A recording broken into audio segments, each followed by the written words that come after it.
je lui aurais offert quelque chose. Malheureusement pour lui, hein, personne. Okay. Alors Dangote Sénégal, c'est une filiale du groupe Dangote. Parce que le groupe Dangote est un groupe qui est sur plusieurs volets. Ciment, production de ciment, c'est ce volet que nous faisons ici au Sénégal, mais il y a aussi un volet raffinerie de sucre, mais qui n'existe pas au Sénégal, mais dans d'autres pays. D'accord? Il y a aussi la production de pâtes alimentaires, d'accord, dans d'autres pays, pas ici.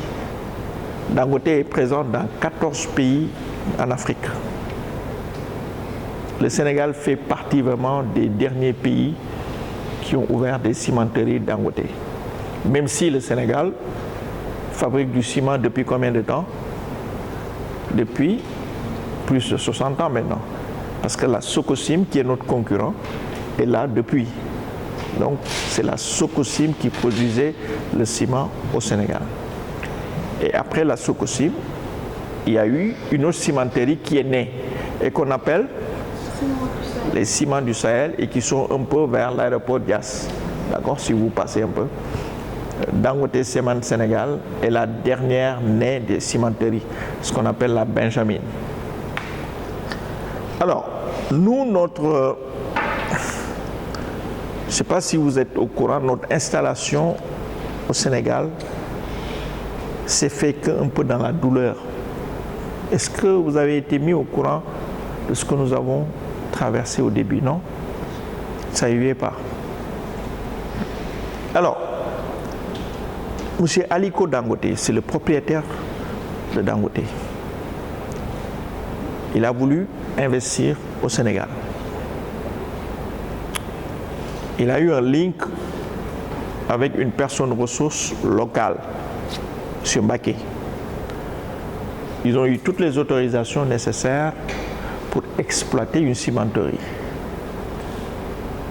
Et ils ont convenu avec l'État de choisir ce site, Pout, à l'intérieur de Pout, pour créer la cimenterie. Malheureusement, on nous a octroyé un lopin de terre qui avait été octroyé à un autre aussi. Vous connaissez les litiges fonciers au Sénégal? Il y a toujours des problèmes. Oui, c'est pour moi, non, c'est pour moi, j'ai des papiers, etc. Voilà ce qui nous est arrivé. Donc, on a commencé à faire les premiers travaux en 2007. Et pourtant, notre premier sac de ciment est sorti en... Qui peut me dire quand est-ce que notre premier sac de ciment est sorti? Je lui offre un t-shirt Dangote. Notre premier sac de ciment.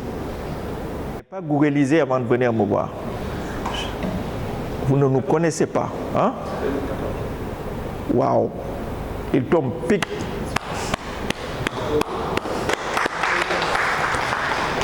Effectivement, notre premier sac de ciment est sorti en novembre 2014. Les travaux ont duré donc de 2007 à 2014. Parce que l'État était obligé de bloquer les travaux pour qu'on aille en justice régler le problème, le litige qui nous opposait à la famille. Pourtant, la famille nous a vus creuser, la famille nous a vus amener du matériel. On a commencé nos chantiers, la famille nous a laissé construire ce que vous apercevez là-bas au loin, la centrale électrique. Parce que nous, le courant que nous produisons, c'est notre électricité à nous. Nous le produisons ici à partir d'une centrale électrique à charbon qui nous donne 30 MW. Nous avons besoin de 15 pour fonctionner. Les 15 autres, on a une convention avec la Sénélec, on met le reste sur le réseau. Donc ça alimente des villes pas très proches sur l'axe Thiès-Tivaouane. Donc c'est la convention. Parce que si le courant, quand vous le produisez, c'est pour être consommé, sinon vous le perdez. Donc on produit 30. Mais nous, notre besoin, c'est juste 15. Donc le reste, via des partenariats, via des conventions avec l'État, peut-être qu'il y a sur certaines conditions, ils défiscalisent certains points, etc. Je ne suis pas au courant, mais je sais que ce sont des négociations. Donc bref, c'est la centrale qui a été vraiment le nœud du problème.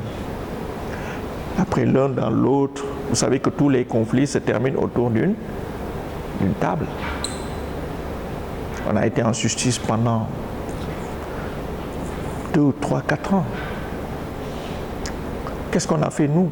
On avait déjà en ce moment une centaine de personnels déjà recrutés. Qu'est-ce qu'il faut faire? Il faut les payer à ne rien faire. Électriciens, instrumentistes, personnel de la production, on les a amenés à Lagos, à la maison mère, pour qu'ils ne perdent pas de temps. Ils ont fait pratiquement une année au Nigeria. Tout ce qui est administratif est resté au Sénégal à s'occuper des choses administratives, à mener un peu la lutte en interne pour essayer d'avoir l'autorisation. En tout cas, tout ça s'est bien terminé puisque, courant 2014, c'est la Cour suprême qui a hérité du dossier et qui a finalement réautorisé Dangote à ouvrir ses portes. Et donc, depuis 2014, avec la sortie de notre premier sac, nous sommes sur le marché du Sénégal et nous faisons face à la concurrence de la Sococim et des ciments du Sahel. Alors, la particularité, c'est qu'en arrivant ici, Dangote a amené un type de ciment qu'on ne trouvait au Sénégal que sur commande. Et comment s'appelle ce type de ciment? Monsieur, vous allez avoir 2 t-shirts.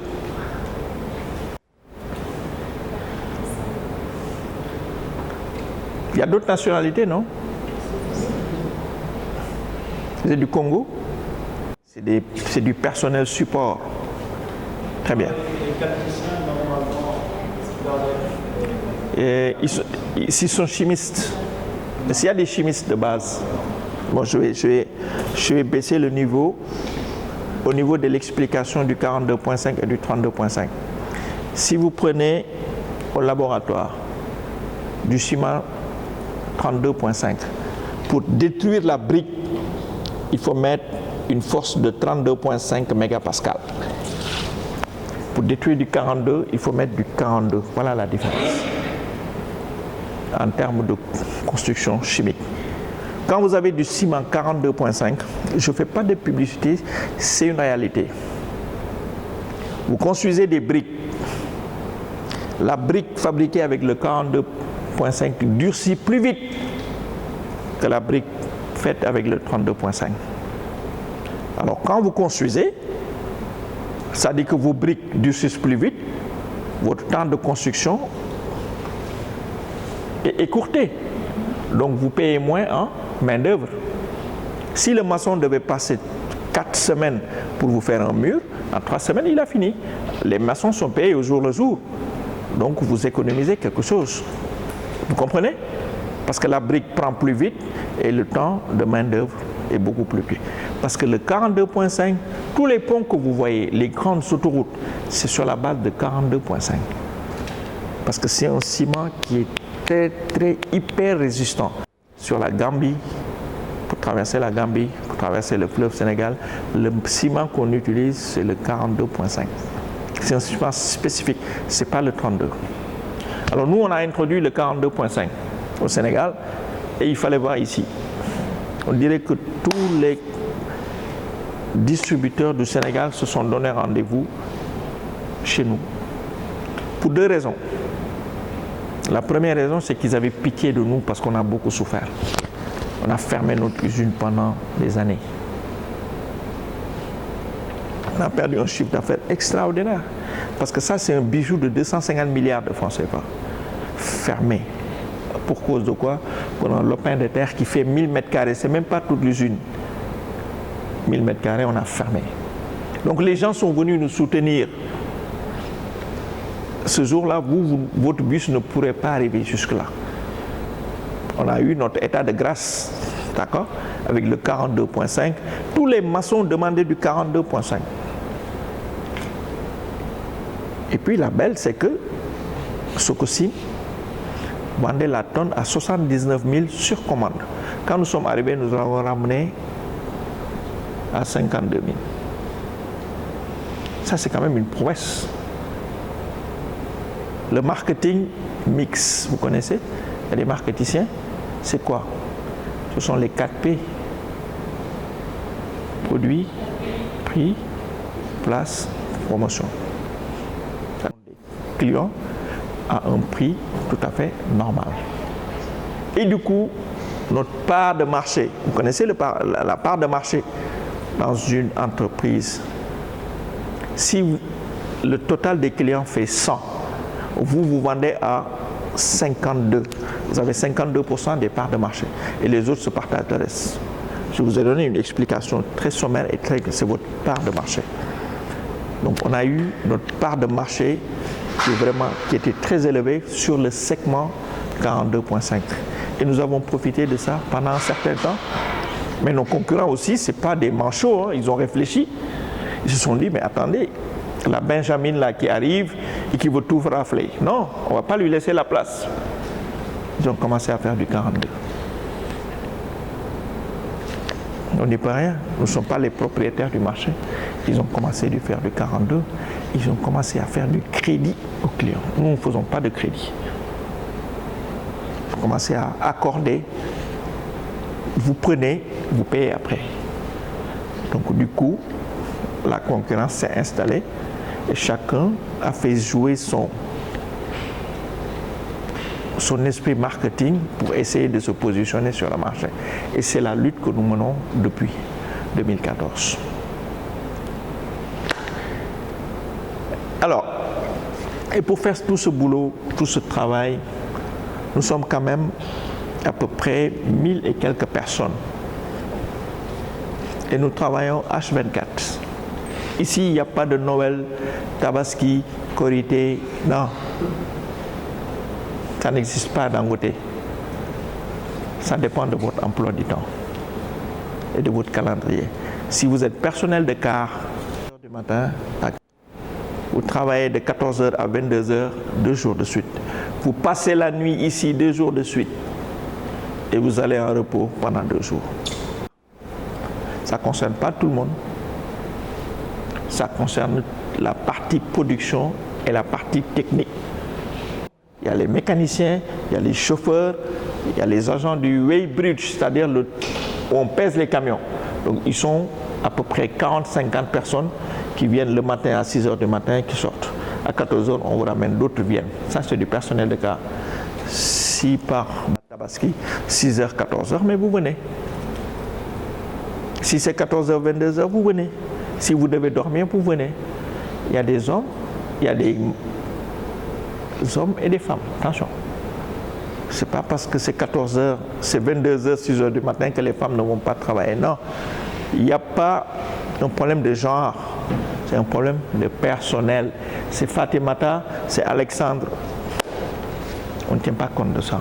C'est un milieu de travail avec toute sa rigueur. Et ça aussi, c'est un milieu multiculturel. Il y a des Sénégalais, il y a des Indiens, il y a des Belges, il y a des Égyptiens, il y a Burkinabé, il y a Nigérians, il y a Ivoiriens, il y a Guinéens.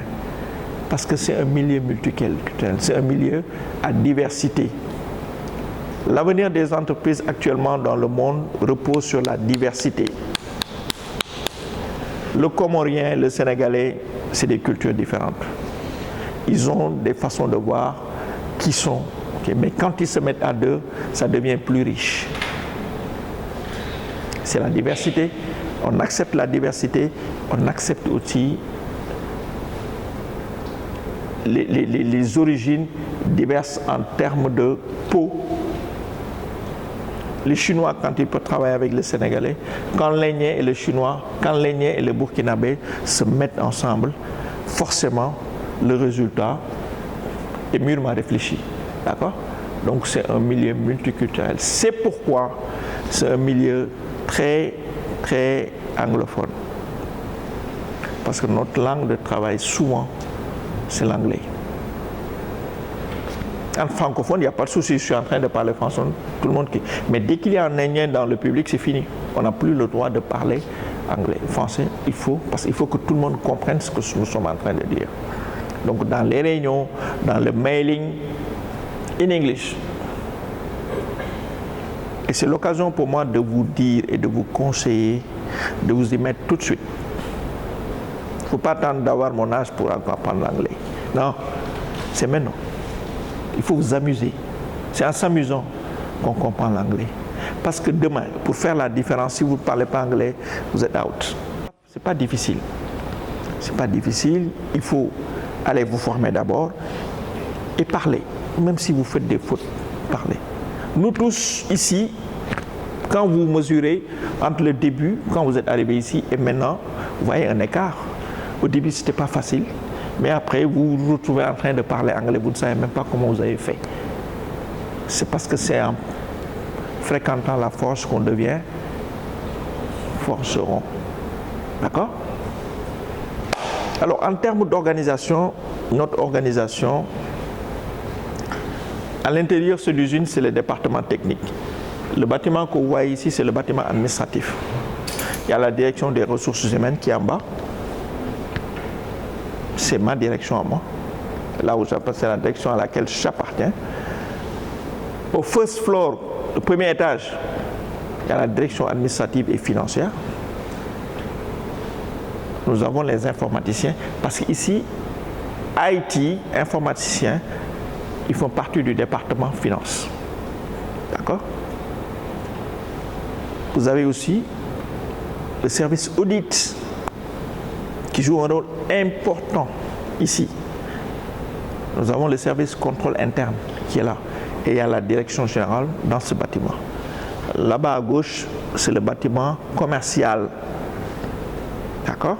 Donc tout ça, c'est les documents administratifs. Regardez, on n'est même pas à l'intérieur. Parce que ce qui se passe à l'intérieur, c'est du domaine du technique, de la technique. Ce sont les mécaniciens qui sont dedans. Je ne parle pas des mécaniciens que vous voyez au bout de la rue, à Dakar, ou quelque part, qui réparent les véhicules. Non, c'est des mécaniciens qui, comme vous, sont partis, ils ont fait Bac plus 4, Bac plus 5. Ce sont des ingénieurs, ce sont des techniciens, et qui sont là. Ils réparent les équipements. La plupart d'entre eux, ils ont déjà été envoyés quelque part pour faire une formation complémentaire. Nous recevons aussi des experts qui viennent d'un peu partout, donc pour aider à accroître les compétences. Nous avons des mécaniciens, nous avons des électriciens, nous avons des chimistes, nous avons des instrumentistes. Vous savez, maintenant, tout est automatique dans ce monde. Ce qui fait qu'il y a une filière qui a fait son apparition, l'automatisme. Il y a 4 ou 5 ans, on trouvait rarement des automaticiens sur le marché du Sénégal. Pour recruter un automaticien, c'était la croix et la bannière. Nous, ici, au niveau de la direction des ressources humaines, on était obligé d'aller faire notre marché chez d'autres entreprises pour trouver un automaticien, c'est-à-dire aller débaucher. Mais maintenant, les écoles ont mis dans leur programme des programmes spécifiques adaptés directement à l'emploi. On forme des automaticiens qui sortent et après, c'est une petite patte à remodeler. Parce que quand vous sortez de l'école, vous n'êtes jamais prêt. Vous êtes théorique, mais vous avez de l'envie. Et quand vous avez de l'envie, on vous refaçonne un peu, d'accord, pour vous rendre opérationnel pour les entreprises. D'accord? Donc, on a des automaticiens. Et plus loin encore, on a la mine, les géologues. Parce que notre matière première, c'est pour faire du ciment, c'est du calcaire. Malheureusement, je n'avais pas promis de donner un t-shirt. C'est le calcaire. Vous allez voir ça tout de suite quand vous allez faire la visite. Nous avons notre mine à ciel ouvert qui est un peu à 4 km d'ici. Mais c'est toujours à l'intérieur de l'usine. On a une usine qui va fonctionner pendant... On a une mine qui va fonctionner pendant... Qui peut me dire? Notre mine a une capacité d'exploitation d'une durée de 150 ans. Pendant 150 ans, on va prendre du calcaire. Ça ne va pas se terminer. D'accord? Il y en a qui disent 400 et 250 ans. C'est la même chose. Parce qu'une mine, on sait quand est-ce que ça commence, on ne sait pas quand ça se termine. Vous allez voir ça tout de suite. Vous allez voir de gros engins donc, qui sont là-bas, qui prennent le calcaire, qui cassent parce que le calcaire, quand vous le prenez, ça a la dimension des tables. D'accord? Mais quand on les ramène à l'usine, c'est moins gros que le bout de mon doigt parce qu'on le casse. Hein? Ça passe sous un pont pour venir ici. D'accord? On a le calcaire ici et on a une autre mine qui est à Tiki. Tiki, c'est vers Dias. C'est une mine d'argile parce que ça rentre dans la production. D'accord? L'argile et le calcaire qu'on mélange avec d'autres additifs pour faire du ciment. D'accord? Donc voilà de façon globale la présentation que je voulais faire sur Dangote. Il y a une autre personne que je vais appeler qui va venir, c'est un chimiste. Mais je vais lui demander de ne pas entrer dans des considérations trop chimistes, sinon vous n'allez plus avoir envie de revenir ici. Parce que ça va être trop compliqué, parce que vous êtes des financiers. Même si les financiers, attention, ici on a un département, c'est le rôle de qui? Du contrôleur de gestion. D'accord? Donc vous êtes obligé de connaître ce qu'on appelle le business quand vous avez cette position. Si vous êtes contrôleur de gestion, si vous restez dans votre bureau à faire des calculs, vous n'allez pas être efficace. Il faut porter vos chaussures de sécurité, porter votre truc, aller à l'intérieur, voir la construction des matières, faire des calculs sur place, regarder, etc. pour pouvoir maîtriser les coûts. Parce que si vous vous contentez de ce que vous recevez comme information, vous allez livrer à l'administration des chiffres qui sont erronés. Le comptable qui est contrôleur de gestion ou le comptable qui s'occupe des calculs des prix de revient doit être quelqu'un de très terrain. Il doit pas être un administratif pur et dur. Sinon, il n'a pas. On peut comprendre le comptable fournisseur, client, le trésorier, ils peuvent rester dans leur bureau. Parce que le trésorier, son rôle, c'est quoi? C'est d'assurer la liquidité, non? Vous êtes des financiers. La liquidité, chercher de la liquidité.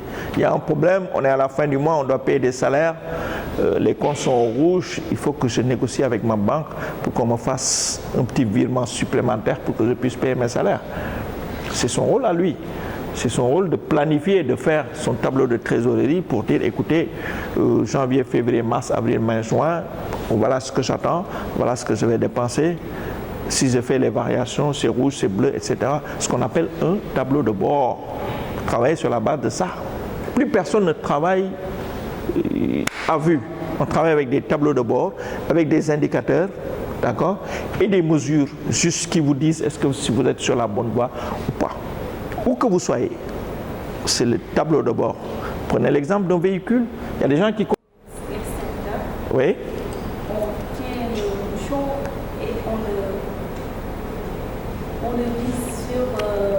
La base, oui. Des flammes.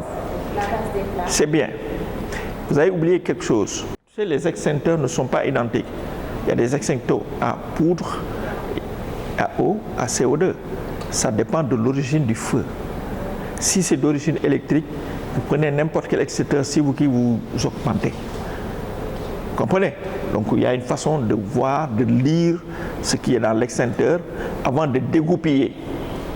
Parce que vous dégoupillez et vous percutez pour pouvoir attaquer les feux. Et vous mettez toujours dans le sens contraire à la direction du vent. Sinon le feu vous attaque.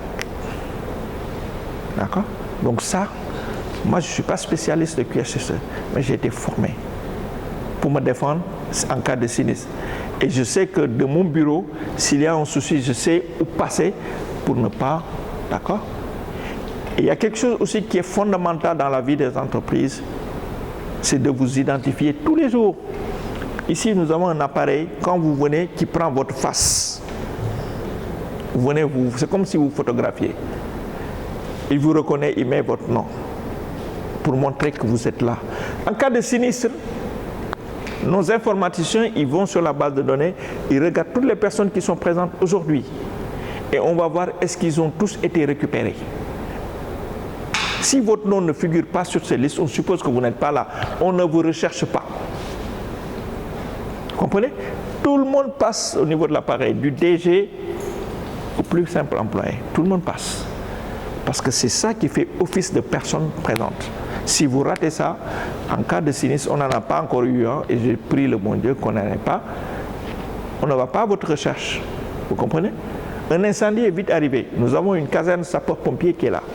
C'est des gens de Dangote qui sont là, avec des lance-eau qui ont des portées, donc qui sont là, qui sont formés. On est parti recruter au niveau des sapeurs-pompiers pour trouver des gens, voilà, donc qui sont capables d'étendre l'usine, parce que vous allez voir vous-même, il y a beaucoup de risques. On fonctionne sur la base soit d'électricité, soit sur la base de fuel. Un accident est vite arrivé, une mauvaise manipulation, un personnel qui n'est pas tellement conscient de son rôle, et voilà, le problème est arrivé. Je pense avoir fait le tour de l'explication. Je peux rester de 8h à midi à vous parler de Dangote. Ça ne va jamais se terminer. C'est une histoire sans fin. Mais l'essentiel, c'est d'avoir déjà un début de compréhension de ce qu'est Dangote. D'accord? Et après le tour, maintenant, s'il y a des questions à poser. Alors, je vais vous répondre tout de suite. Pendant la période Covid, 500 millions, actuellement, il y a 1 milliard. Ça, le prix a complètement doublé. Les prix du charbon ont doublé. Là, nous souffrons maintenant. On n'a pas souffert avec Covid, mais là, nous souffrons. Parce que nous achetons beaucoup de choses sur l'international et la guerre a tout perturbé. Ne vous en faites pas, d'ici quelques temps, vous allez voir que les prix du ciment ont grimpé. Est-ce que vous avez des chantiers en cours, mesdames? Est-ce que ça va grimper? Là, c'est l'État qui vous retient, mais ça. Mais vous ravitaillez du charbon. Oui, mais il y a charbon et charbon. Excusez-moi. Je vais rouler nos machines. Et ça dépend de l'énergie que le charbon peut produire. Le charbon de bois, non, ça ne peut pas. C'est uniquement du gaz carbonique. Ça. Ce qui n'est pas le cas. Parce que déjà, depuis le néolithique antérieur, l'homme a commencé à utiliser du ciment. En broyant des pierres brûlées, qu'il mélangeait avec de l'eau pour obtenir une sorte de pâte. Donc, ce qui lui a permis de sortir de la grotte pour aller se refuser dans un endroit qu'il s'est lui-même construit. Et ça date depuis le néolithique. Et les vestiges l'ont montré. Plus tard, dans l'Antiquité, les Égyptiens ont développé une sorte de liant très résistant qui leur a permis, par exemple, de joindre les blocs qui ont permis la construction des grandes pyramides. Et c'est un liant tellement résistant que même actuellement, avec tous les moyens et le développement de la science, on ne parvient toujours pas à synthétiser un liant similaire. Et ça, c'est depuis l'Antiquité. Ça date de l'Antiquité. Plus tard, il y a les Grecs et les Romains qui ont un peu développé la formulation. Donc, c'est la raison pour laquelle eux, ils ont beaucoup contribué, ça permet de lier des surfaces hydrauliques parce que ça prend quand on le met en contact avec l'eau. Et aujourd'hui, il y a plusieurs types de ciments qui sont fabriqués à travers le monde. Mais les ciments les plus usuels sont surtout les ciments tels que le 32,5 et le 42,5. N'empêche quand même qu'il y a des ciments spéciaux. Ici, à Dangote, nous produisons du 42,5 et du 32 et du 32,5. C'est ce que nous produisons. Maintenant, comment on fabrique du ciment? De base, du ciment. Car à ce clinker, on va ajouter le marché. Donc, je répète, on mélange des matières premières telles que le calcaire, l'argile, la laiterie, qu'on broie pour obtenir une farine. Cette farine, on va la cuire dans un four à des températures pouvant aller jusqu'à 1500 degrés Celsius. Et à la sortie, on obtient un produit appelé kelenker. Et à ce kelenker, on va ajouter encore du calcaire et du phosphogypte que l'on broie à nouveau dans un autre broyeur pour cette fois-ci obtenir le produit fini qui est le ciment. Maintenant, vous pouvez entendre parler des appellations 32,5, 42,5. Qu'est-ce que cela signifie? 32,5, ça signifie la résistance du ciment. Si on vous dit que tel ciment est un ciment 32,5, c'est parce que la résistance de ce ciment est 32,5 mégapascal.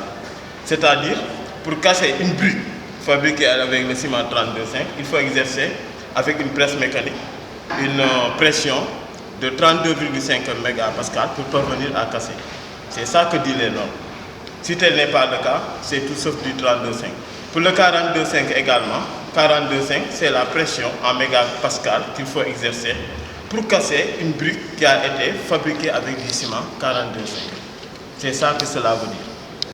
Notre première étape, donc, lors de notre visite, ce sera donc la mine. Parce que c'est au niveau de notre mine où on va extraire donc les matières premières, à savoir le calcaire, l'argile et la latérite, que l'on va utiliser donc pour produire du ciment. S'il n'y a pas...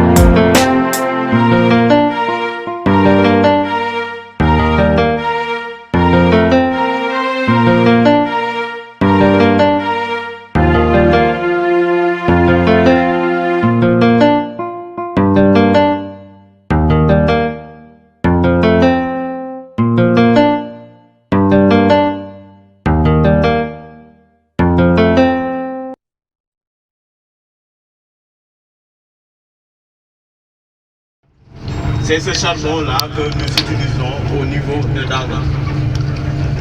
Actuellement, avec la guerre en Russie, grande partie nous provenait aussi de la Russie. Et il se trouve que depuis la guerre a éclaté, donc on a du mal donc, à s'approvisionner en charbon.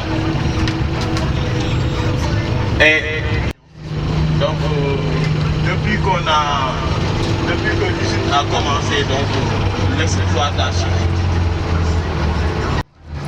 comme les biocombustibles, il y a biomasse. Donc les biocombustibles, c'est comme par exemple les coques d'arachide, mais injectés au niveau de la zone d'exploitation, c'est-à-dire au niveau de l'usine de transformation. Maintenant, ce qu'il faut savoir, c'est que pour installer une cimenterie, donc c'est un arbre qui se développe au niveau des zones qui sont riches en calcaire. Donc là, vous pouvez noter une forte concentration de baobab. C'est une zone qui est réputée riche en calcaire. Et le calcaire, 75% du ciment est constitué donc de calcaire. Des blocs de calcaire. Donc vous voyez ces états-là, blanchâtres. Ça c'est du calcaire qui constitue, qui représente au moins 75% donc de la composition du ciment. Le poussière qu'on a mis une bande donc à ciel fermé. Aussi ici nous n'utilisons pas des explosifs comme le TNT. Bon, nous gérons dans le processus de fabrication du ciment, la mine se charge de fournir la matière première. À cela, comme nous sommes chargés de fournir la matière première, il y a un processus pour extraire cette matière première-là dans le sous-sol. Parce que cette matière première, donc, à 90% se trouve donc dans le sous-sol. Maintenant, nous, on a des procédés pour faire l'extraction de cette matière première-là, que ce soit le calcaire, que ce soit la latérite, que ce soit l'argile. On a des procédés pour l'extraction de ces matières-là. Maintenant, notre travail s'articule sur 3 axes. Le premier, je vous ai dit, c'est l'extraction. Comment extraire donc pour la matière première du sous-sol. Ensuite, il y a le chargement. Après l'extraction, donc, il faut charger cette matière-là. L'entretien des équipements. Il y a aussi donc la réparation. Il y a des chargeurs. Maintenant, en dehors de ça, c'est des engins de génie civil. Vous connaissez donc c'est une marque. Donc c'est un excavateur, numéro 3, on en a 3, donc le numéro 3 est là. 350 mètres, 1 km de longueur pour exploiter cette partie-là. Donc ça...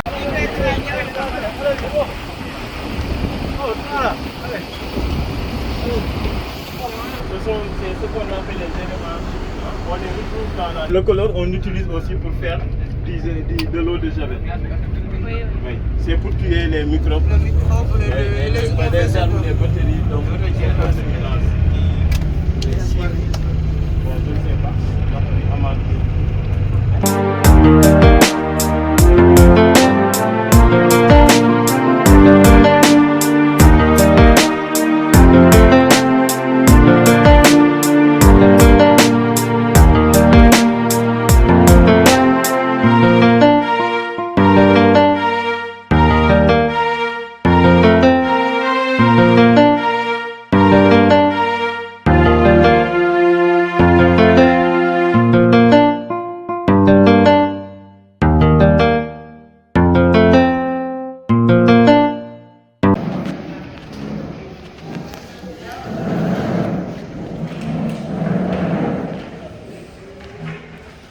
À la salle des opérateurs, la salle de contrôle. Doucement, il y a le blocus. Et nous, on souffre ça parce que 70% de notre chiffre d'affaires à l'export, c'est le Mali.